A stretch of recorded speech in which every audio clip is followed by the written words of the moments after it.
안녕하세요. 왜 박수 안 쳐요? 어?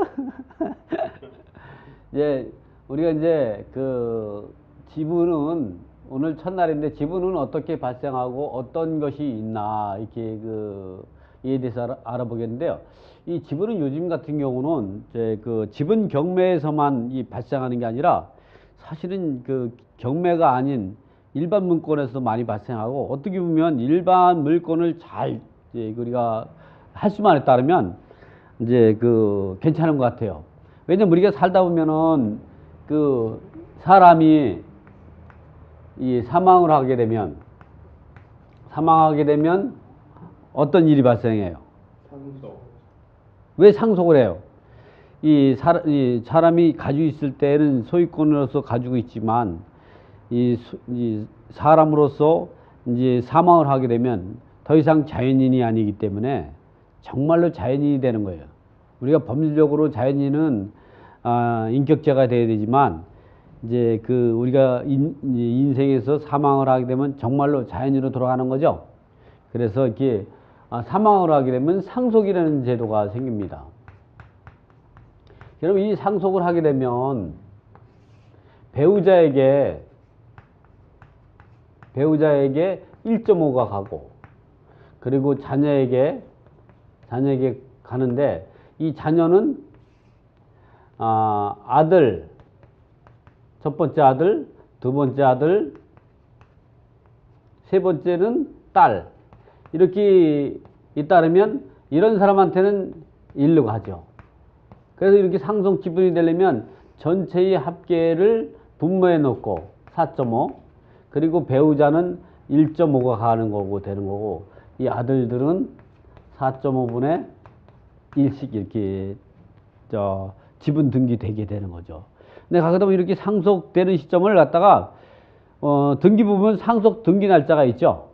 이 등기 날짜를 보는 게 아니라 사망 시점을 보게 되다 보니까 앞에 보면 이제 등기 일자가 있고요.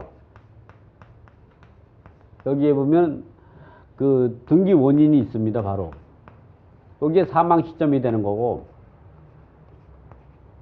요거는 상속 등기된 시점은, 또 등기된 시점은 요걸 갖고 하면 안 되고 이걸 갖고 해야 되는 거죠. 그래서 이게 심지어는 5년, 10년 될 수가 있죠. 그래서 이런 물건에서 이게 경매가 나오든 이게 경매 나오든 이것이 지분 경매가 되는 거죠. 경매가 나왔다면 지분 경매. 근데 지분 경매까지는 아니지만 일반 시장에서 일반 매매로 살 수 있다면 싸게 살 수가 있는 거죠. 그래서 우리가 이제 앞으로는 이러한 사항이 너무나 많이 이제 활성화될 것이고, 지금도 활성화되지만 여러분들이 지분을 잘 배워서 우리가 써먹을 수 있는 방법은 이렇게 폭넓게 써먹으라는, 일반 이제 매매에서도. 왜냐면 이런 지분이 경매 나오면 일반 부동산 중개 업소에서는 거래할 수가 없어요. 이걸 누가 사겠어요? 안 사죠. 그리고 여러분 같이 지분을 열심히 배워가지고 다른 지분을 갖다 싸게 사면 어쩌면 지분 경매로 사는 것보다 더 싸게 살 수 있죠. 간혹 보면 저한테도 거래가 많이 들어오거든요. 저한테도 보면은 일반 시세로 사라고 그래요. 그리고 어떤 사람들은 일반 시세보다도 한 30-40% 싸게 저한테 매매를 의뢰하는 사람이 있고, 그럼 제가 시세로 사라 그러면 제가 사겠죠? 응? 왜 대답을 안 해? 안 사죠. 저는 삽니다. 왜냐면 그 사람이 불쌍하니까 제가 도움을 주는 식으로 사겠죠? 저도 안 사죠. 그러니까 여러분들도 이런 부분에서는 이걸 잘 이용하면은 이것도 금상첨화죠. 그리고 이런 지분 경매를 잘 적응해 가지고 이제 할 수 있는데, 근데 이런 지분이 일반적으로 이제 어떤 것이 있느냐, 그러면 이렇게 상속해도 되고 또 지분 경매도 되고, 또 이렇게 상속이 안 해도 공동 투자로 해서 또 지분 경매가 나오는 경우가 있죠. 어쨌든 이러한 부분이 나오는데, 그럼 이런 물건에는 어떤 것이 있느냐 이렇게 찾아보면요, 이런 것이 있어요.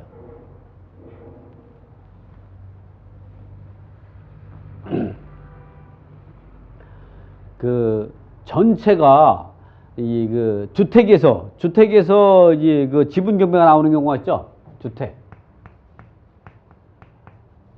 이 주택이라는 거는 그 두 가지를 나눌 수가 있는데, 하나는 일반적인 건물로서 우리가 잘 아는 단독주택 있죠. 단독주택하고 다가구주택, 요렇게 일반적인 건물을 뭘 말하냐면, 이 토지도 한 사람 소유고 건물도 한 사람 소유인 이런 소유권을 가지고 수 있는데, 그것이 그 지분이 나왔을 때 땅이 공동소유자라든가 건물이 공동소유일 때 우리가 이런 부분을 일반적인 건물이라고 하죠. 언제든지 땅하고 건물이 항상 분리해서 매각될 수 있는 거죠. 근데 이렇게 단독주택에서 토지가 A고 A 2분의 1, B가 2분의 1, 건물이 뭐 C가 2분의 1, D가 2분의 1이다. 이랬을 때 요게 나오든 이게 나오든 이게 지분 경매가 이루어질 수가 있는 거죠. 또는 이게 집합 건물이 있을 수가 있는데, 집합 건물 같은 경우는 뭐 우리가 잘 아는 아파트나 다세대, 연립주택 같은 경우가 있죠. 이런 부분들 같은 경우가 지분이 나왔을 때, 즉 토지와 건물이 한 사람 소유가 아니라 두 사람 이상의 소유가 됐을 때 우리가 지분 경매라고 하는 거죠. 또 이런 부분 위에 또 상가 건물이 있습니다. 상가 건물. 그리고 이제 토지 시장이 있죠. 토지. 뭐 농지로서 논이나 밭이나 과수원, 그리고 뭐 임야 또는 이제 나대지 같은 경우, 이제 이런 부분들이 이제 두 사람 이상의 소유가 됐을 때에 우리가 또 지분, 이 상가 건물 같은 경우는 또 우리가 보면 이것도 일반적인 건물이 있을 수도 있고 집합 건물이 있을 수도 있죠. 일반적인 건물 같은 경우는, 이 건물 같은 경우는 지금 집합 건물이 아니고 일반 건물인데, 이럴 때는 땅이 전체가 한 사람 소유고 건물도 전체가 한 사람인 걸 말하는 거거든요. 그러나 이렇게 집합 건물 같은 경우는 이 구분 소유자가 있는 거죠. 그래서 501호에 대한 그 부분에 대해서 소유자가 발생하고, 거기에 대한 대지 지분에 대해서 종된 권리로서 그 합체가 돼가지고 거래가 되는 이런 부분들이, 이런 것도 지분. 근데 우리가 중요한 거는 요런 시장에서 지분이 나올 때 하고, 요런 시장에서 지분이 나올 때, 이런 시장에서 지분이 나올 때 어떤 차이가 있느냐. 즉, 이 주택 같은 경우는 지분이 나오게 되면 어떤 법에 적용을 받느냐면 주택임대차보호법에 적용을 받게 돼요.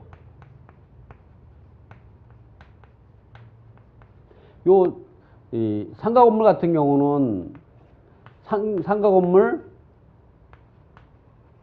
임대차보호법에, 요거는 민법의 규정을 적용을 받죠. 이 얘기를 왜 하냐면, 이 주택임대차보호법에 이렇게 되면 어떤 현상이 발생하면 대항력과 우선변제권이 발생할 수가 있죠. 대항력과 우선변제권이 발생할 수 있는 거죠. 요 부분 같은 경우면은 상가 건물 같은 경우도 대항력이 발생할 수도 있고 우선변제권이 발생할 수 있는 거죠. 여기 민법에서는 이제 대항력만 있고 우선변제권은 발생하지 않죠. 토지나 같은 경우는 대항력은 있을 수가 있고 없을 수도 있고 이런 부분이 생기죠. 어쨌든 이러한 시장에서 이 대항력과 우선 변제권, 또 상가 건물에서 대항력과 우선 변제권을 갖추게 되면 어떤 요건을 갖춰야 될까요? 우리 기본적으로 생각할 때 어떤 요건을 갖춰야 돼요? 대항 요건이죠. 가장 중요한 것이 대항 요건이죠. 그래서 가장 중요한 것이 대항력과 우선 변제는 여기 예를 들면 대항 요건을 갖춰야 돼요. 대항 요건은 주민등록하고, 주민등록은 다른 말로 말하면 전입신고죠. 플러스 거주는 다른 말로 말할 때는 점유죠. 점유. 이런 요건을 갖추게 되면 바로 생기는 게 아니라 다음날 오전 0시에 대항력이 발생하는 거죠. 이렇게. 일반적인 건물 같은 경우나 이럴 때는 이제 상가 건물도 마찬가지. 상가도 같은 경우도 대항 요건, 즉 사업자 등록하고 플러스 이 점유를 하게 되면 건물을 인도받으면 이렇게 대항 요건을 갖추게 되면 대항력이 다음날 오전 0시에 발생하게 되는 거죠. 이거는 일반적인 문제, 일반적인 물건에서 해야죠. 근데 이 공인물 같은 경우는 또 하나 요건을 또 갖춰야죠. 민법 265조가 적용이 받습니다. 지분에서는 또 하나가 민법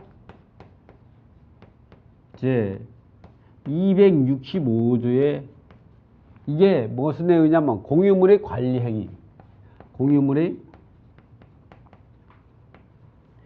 관리 행위.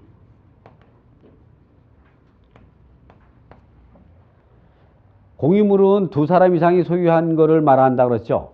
그 주택이나 상가 건물 같은 경우는 주택임대차법이나 상가 건물 임대차법의 보호를 받으려면 적법한 관리 행위를 해야 되는데 그 적법한 관리 행위는 민법 265조에 규정하고 있는데 그 민법 265조 내용은 뭐냐면은 공유물의 그 관리 행위는 즉 사용하고 수익하는 행위는 과반으로 정한다 이렇게 했어요. 이 과반이라는 얘기는 우리가 이 아파트 소유자가 이 두 사람이 2분의 1씩 가지고 있다면 A가 2분의 1, B가 2분의 1이면 A가 과반이 되는 거죠.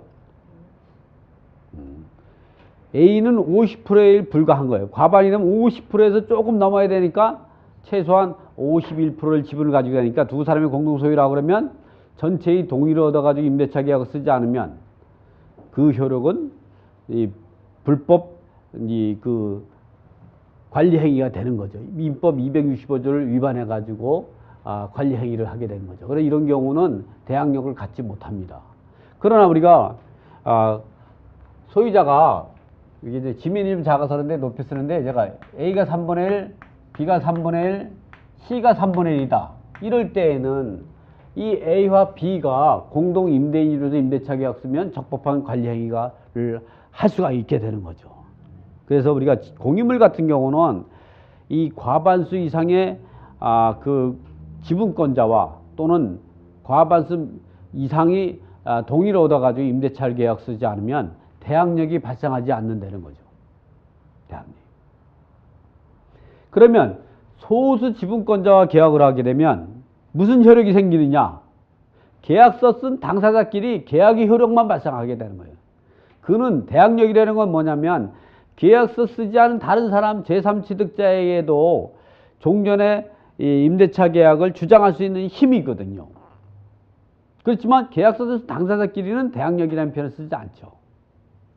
그래서 이런 사람들이 또 하나 뭐냐면 이렇게 주택이나 상가 건물에서 이렇게 과반수 이상의 지분권자와 계약을 하면 대항력이 발생하게 되고 이러한 사람이 이런 일반 거래에서는 대항력만 발생하게 되는 거죠. 그러나 이러한 물건이 경매나 공매가 들어가게 되면 우선 변제권이 발생하게 되는 거예요. 우선 변제권은 뭐냐면 경매나 공매 절차에서 배분 요구 종기까지 배당 요구할 수 있는 권리가 되는 거죠. 이러한 배당 요구를 할 수 있는 거는 두 가지가 있어요. 최우선 변제금하고 확정일자 우선 변제권이 있죠. 이 확정일자를 없어도 소액임차인이 최우선 변제는 확정일자 없어도 받을 수가 있는 거죠. 그러나 확정일 소액임차인이라고 하더라도 예를 들어 지금은 2016년 3월 31일부로는 현재는 법이 바뀌었죠. 서울 같은 경우는 1억 이하일 때 그 3,400만 원 최우선 면제죠. 이게 바뀌었어요. 그러니까 결국은 뭐냐면 1억이라는 사람이 확정일자를 안 받았다면 3,400만 원 받고 6,600만 원은 우선 면제권이었고 소멸되는 거죠. 물론 그게 최선순위는 모르겠지만 대학력 없는 임차인은 배당도 못 받고 그 일반 채권화가 되는 거죠. 그래서 이 우선 변제권은 두 가지가 있습니다. 하나는 최우선 변제금하고 확정일자, 일자부 우선 변제금. 이 최우선 변제는 확정일자 없어도 받을 수가 있지만 소액임차의 보증금 중 일정액인 즉 1억 이하일 때 3,400만 원만 받을 수가 있고 나머지는 확정일자로서 우선 변제금을 주는다. 그런 부분들은 주택만 그렇게 발생하는 게 아니라 상가 건물도 그렇습니다. 상가 건물도 대학력은 그 일반 거래에서 그 대학력이 발생하는 거지만 경매가 들어가게 되면 최선순위 같은 말소 기준을 이전에 대학요건을 갖춘 사람만 대학력을 있고 이런 사람들은 대학력을 주장할 수도 있고 우선 변제권을 주장할 수 있는데 거기 선택해서 우선 변제권을 선택하게 된다면 이 사람은 최우선 변제금하고 확정일자 우선 변제권을 가지게 된다. 그러나 우리가 상가 건물에서 우리가 유의할 점은 뭐냐면은 환산 보증금 범위 내에 있는 임차인만 대학력과 우선 변제권을 갖게 되고 이런 환산 보증이 초과되는 사람들은 그동안에 대학력이 인정이 안 되고 계약갱신 요건도 5년도 없었죠. 그런 것들이 바로 2015년 5월 13일부터 이 법이 개정이 돼가지고 그때부터 새로 계약서 쓴 거라든가 종전 임대차를 갖다가 갱신한 경우는 대학력을 인정해 주게 되죠. 그렇지만 우선 변제권은 인정되지 않는다. 이런 부분 정도를 우리가 알고 있어야 된다. 그래서 우리가 간단하게 제가 설명을 하게 되면 어떤 일이 발생하냐면 이런 일이 발생하는 거죠. 이렇게 딱 일자를 딱 보게 되면 이게 말소기준 권리가 근저당이라고 하면 이렇게 환상보증금 범위 내에 있는 사람 이게 예를 들어서 지금은 4억이죠. 환산보증금이 B가 예를 들어서 뭐 5억이다. 그리고 C는 뭐 4억이다. D는 5억이다. 이랬을 때 이 사람은 확정일자를 받았다면 대학력과 우선 변제권을 선택해서 주장할 수가 있는 거죠. 그래서 대학력을 주장하게 되면 배당 요구를 안 하고 대학력을 주장하게 되는 거고 또 배당 요구를 하면 이제 그 확정일자로 해서 우선 변제권을 받게 되는 거고 근데 이런 사람은 우선 변제권이 없기 때문에 대학력만 주장하게 되는 거거든요. 대학력만. 그래서 이 사람은 낙찰자가 인수해야 되는 거예요. 배당 요구할 수가 없어요. 우선 변제권이 있기 때문에. 그러나 이렇게 이런 상황을 보면 이 사람은 이제 그 환산보증 범위 내에 있으니까 대학력은 없죠. 이 사람은 말소기준을 이니까 대학력은 없지만 우선 변제권 확정일자 우선 변제권으로 해서 이 그 A가 배당을 받고 근저당이 배당을 받고 그 다음에 3순위로서 C가 배당을 받게 되는 거죠. 그러나 이게 이와 같이 D같이 5억이면 환산보증 초과되니까 이 사람은 대학력도 없고 우선 변제권도 없고 이 사람은 이제 그 확정일자의 우선 변제권을 받을 수 없어서 경매로 소멸되는 일반 채권에 불과하다. 이 사람이 배당에 참여하려면 어떻게 하냐. 배당 요구 종기까지 채권 가압류에서 배당 요구를 하지 않으면 배당에 참여할 수 없다. 이런 상가 임대차에서도 우리가 기본적으로 알고 있어야 한다. 제가 지금 얘기한 거는 몇 가지 얘기했어요. 지금 제가 이게 복잡하게 칠판을 썼지만 어차피 뭐 칠판이 적을 난이 많지 않잖아요. 그렇지만 우리가 기본적으로 이 복잡한 걸 갖다 다시 정리해 보면 그런 거예요.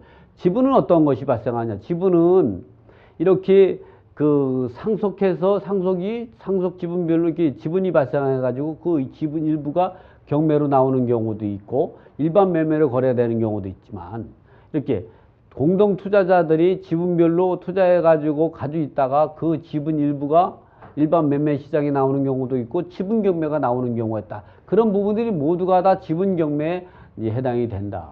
그래서 그런 경우는 이제 그 대항력이 발생할 수도 있고 우선 면제권이 발생하는데, 대항력이 발생하려면 반드시 대항력권과 그리고 확정일자를 받아야만이 대항력과 우선 면제권을 가지게 된다. 근데 우선 면제권은 두 가지, 배당 경매나 공매 절차에서 배당 요구할 수 있는 권리인데, 그 우선 면제권은 두 가지가 있다. 최우선 면제권, 확정일자 우선 면제. 최우선 면제는 소액 임차인에 주게 되는 특별 우선 채권으로서 1억 이하일 때, 서울 같은 데 1억일 때 3,400만 원을 갖다가 배당을 받게 되고, 그러나 그 금액을 초과되는 금액에 대해서는 확정일자가 없으면 우선 면제권을 받지 못한다. 그런 부분들은 상가 건물 임대차에도 그대로 적용이 되는데, 상가에서는 유의할 게, 환상보증금 범위 내에 있는 경우 같은 경우는 대항력과 우선 면제권이 다 주어지지만, 환상보증금 범위를 초과되는 이제 그 상가 임차인 같은 경우는 2015년 5월 13일부터 대항력만 인정이 되고 계약갱신 요구권도 발생하게 되는데, 그 확정일자 우선 면제권은 최우선 면제는 받을 수가 없다. 대항력만 주장할 수 있다. 그러나 이럴 때 대항력과 그다음에 이제 그 대항력과 5년 계약 요구권에서 우리가 조심해야 될 거는, 계약갱신 요구권은 환산법률 초과되어 있는 사람은 반드시 계약갱신을 요구해야만이 이제 계약갱신 요구권이 인정이 되고, 묵시적갱신은 인정되지 않는다는 것 같다고 참고로 이제 그 알아야 되고, 이렇게 대항력이 인정되려면 이런 물건일 때는 공유물 같은 데는 반드시 과반수 이상의 지분권자와 계약을 해야만이 대항력과 우선 면제가 이어진다. 그렇지 않을 때는 대항력도 없고 우선 면제권도 없다. 그래서 과반수 미만과 계약했을 때는 대항력과 우선 면제권은 인정되지 않아요. 그래서 이런 경우가 이제 그 있을 수가 있는데, 현업에서 보면은 이렇게 이제 A가 그 2분의 1, B가 2분의 1인데 A하고만 계약을 했어요. A하고만. 이런 A하고 계약한데 말속 A 지분이 이제 지분 경매가 나온 거예요. 여기에 이제 말소기준 권리가 이제 근저당권인데, 이 근저당권자가 A 지분에만 이제 근저당을 설정하고 경매는, 요 사람이 A하고만 계약을 한 거예요. A하고만. 또는 이렇게 B하고만 계약을 했다고 생각해 보세요. 2분의 1 지분권자가 계약했다면 이 사람은 불법 점유자가 되는 거예요. 왜 불법이에요? 불법이라는 건 법을 위반한 거죠. 불법 점유자가 된다. 왜 불법 점유자냐? 법을 위반한 거다. 뭘 위반했냐? 민법 제 265조를 위반한 거다. 250에서는 어떻게 했어요? 과반유로 정한다 그랬죠? 간혹 보면 이게 그 판결문을 보면은 판결문이 틀린 게 나오는 경우가 있어요. 왜냐면 과반수 이상의 지분권자와 계약을 하지 않고 소수 지분권자와 계약을 했는데도 불구하고 이렇게 2분의 1 지분권자가 왔는데, 이 사람을, 요 낙찰자가 이 사람을 임차인을, 갑임차인을 명도를 구하는 사건, 인도명의 신청하는 상태에서 이제 그 인도명령을 기각하는 경우가 있어요. 왜 그러냐면 이 사람은 말소기준 권리 먼저 대항력권을 갖춰가지고 있기 때문에 이 사람은 대항력이 있다. 그리고 이거에 의해서 보다 말소되지 않는 지분금이 말소되는데 이게 왜 대항력이 없냐 이렇게 판단하는 사례가 가끔 있어요. 그래가지고 인도명령을 갖다가 기각하는 경우가 있는데, 예, 그거는 법원에서 판단을 잘못한 거예요. 왜냐하면 우리나라에는 법을 위반하는 사람한테 대항력을 인정해 주는 경우 없어요. 이해가 잘 안 가신다 그러면, 우리가 이제 임차권을 양도하거나 전대차 할 때 우리가 보면 임대인이 동의 없이 임차권을 양도하거나 했을 때에는 대항력이 없어져요. 또 전대차도 마찬가지고. 그래서 그걸 왜 그러냐? 임대인에 대한 배신적 행위라고 합니다.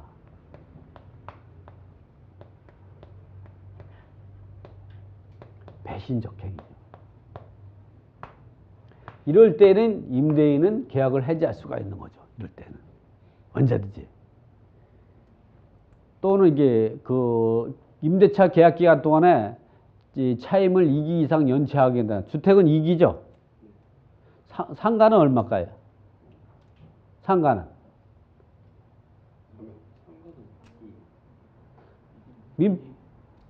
상가는 몇 개? 2기, 3기.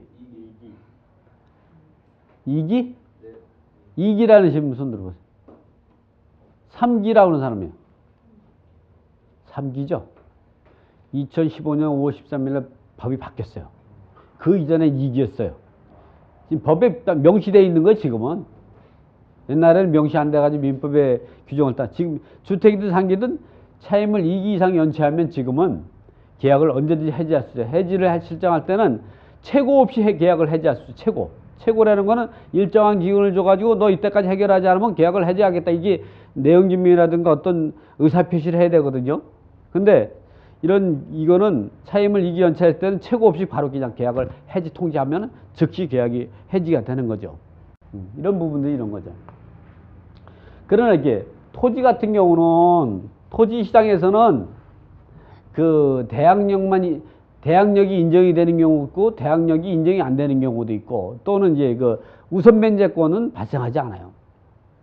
그래서 여러분이 내가 대항력이 이제 인정이 된다고 얘기하면 어떻게 일반 토지 임대차가 대항력이 인정이 됩니까? 이렇게지만 토지 임대차가 대항력이 인정이 되는 건 두 가지가 있어요. 농지법. 민법에서는 민법 제 622조. 이거는 차지권의 대항력이라 그래가지고 그 토지 소유자와 이제 그 임차인이 토지 임대차 계약을 쓰고 그거는 건물 신축을 목적으로 토지 임대차 계약을 쓰고 건물을 보존 등기를 하게 되면 그 보존 등기 시점이 대항력이 인정이 발생하는 거죠. 그런 대항력이 인정이 되는 경우가 있고 농지 임차인이 농지 임대차 계약을 맺고 그리고 읍면동 사무소에다 농지 임대차를 갖다 등재를 한단 말이죠. 등재를 하고 농지를 인도받으면 다음날 오전 0시에 대항력이 발생하는데 그 대항력은 최단 기간이 3년이에요. 3년 미만을 썼을 때 1년이 썼다고 해도 3년을 주장할 수 있는 거죠. 그것이 농지법 23조의 4조. 이거는 농지법 23조의 4가 맞을 거예요. 이게 이런 제도가 이 일반 임대차 같은 경우도 이게 민법의 임대차 농지 같은 경우도 이 논이나 밭 같은 경우는 이런 거죠. 이런 경우는 이 적용을 받아요. 그러나 이제 그리고 집을 짓기 위해서 하는 경우도 그런데 그런 거 이외에 임대차 같은 경우는 대항력이 없죠. 이 농지법이 적용을 받는 거하고 민법 620의 차지권의 대항력만 대항력이 인정이 되고 그 이외에 토지 임대차 계약은 대항력이 인정이 되지 않아요. 물론 이 두 개 다 우선 변제권은 확정일자 우선 변제권이라든가 최우선 변제도는 아예 인정이 안 되고 이렇게 우리가 지분을 공부할 때 이런 식으로 전체로 우리가 기본적으로 머리에다가 픽스를 시키고 있어야 돼요. 그래서 제가 오늘 얘기한 게 주택에서 이게 공유물에 대해서 대항력권을 갖추고 다음날 오전에 대항력이 발생하게 된다. 그럴 때에 공유물일 때에는 과반수 지분권자와 계약을 해야 된다. 상가 건물일 때에는 이제 과반수 시장의 지분권자와 계약을 했다고 하더라도 대항력만 인정이 되는 경우도 있고 대항력과 우선 변제권 그런 거는 환상 보증인 범위 내에 있는 사람은 대항력과 우선 변제권이 발생하지만 초과되는 경우는 대항력만 인정이 된다. 토지 임대차 같은 경우는 이와 같이 이제 민법 621조에 의한 차지권의 대항력만 인정이 되는 이때는 토지 건물 신축을 목적으로 해서 토지 임대차 계약을 쓰고 건물을 신축하게 되고 반드시 건물에 보존 등기를 하고 나가지고 토지 소유자가 바뀌면 새로운 사에게 대항력을 주장할 수가 있다. 그러나 우리가 유의할 점은 뭐냐면 건물이 보존 등기 되기 전에 말소 기준 권리가 생기면 즉 토지에만 보존 등기 되기 전에 가압류나 압류나 그리고 근저당에 의해서 경매가 들어가게 되면 대항력을 상실하게 된다. 이렇게 되는 거죠. 농지입법에 의한 23지4에 의한 농지 임대차 같은 경우도 대항력권 즉 농지 임대차 계약을 갖다가 읍면 동사무소에다가 등재를 하고 그리고 농지를 인도받으면 다음날 오전 시에 대항력이 발생하게 되고 이런 경우는 최단계 3년이 되는 것 같다가 우리가 기본적으로 요 정도만큼은 기본적으로 상식으로 우리가 알고 있어야 한다. 그래야만이 지분을 할 수가 있는 거죠. 지분을. 자, 요 부분은 이렇게 정리하겠습니다. 수고했습니다.